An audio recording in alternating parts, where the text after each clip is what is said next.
Zdraví vás vědma Šeherezáda.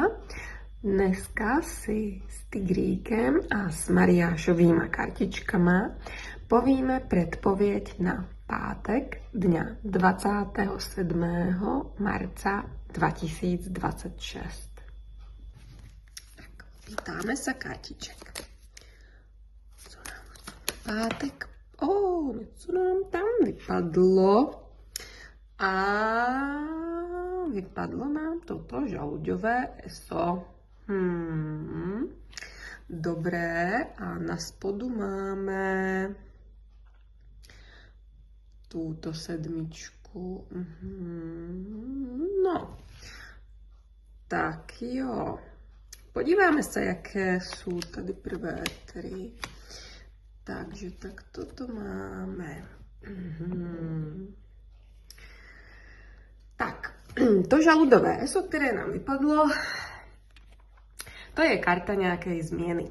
Takže nějaká změna, něco se bude měnit, něco může to být nějaká náhlá změna.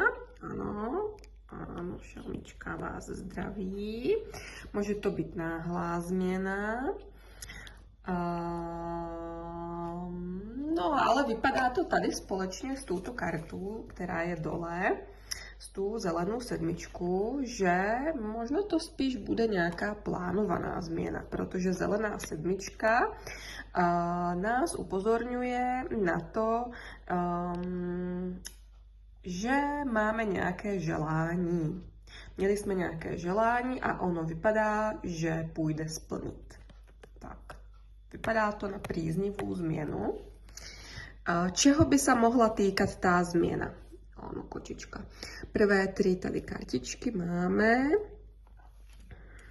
Tuto sedmičku žalúďovú, žalúďový král a gulový vršek.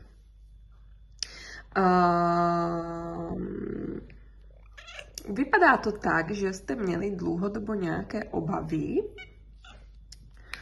Měli jste nějaké obavy, něco jste nosili v hlavě delší dobu, nějakou myšlenku, nebyli jste si úplně jistí, či něco vyjde,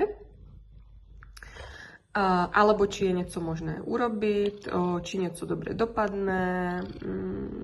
Bylo to možno nějaké želání, ale zároveň obava, či to je pro vás dobré, či to je bezpečné. A váhali jste s tím, jo? Nebylo jasné, že to dopadne.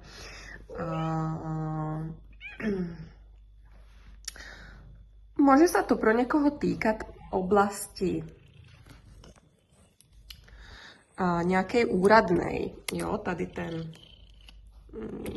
musím to trošičku podržet, lebo kočička to zbůrá.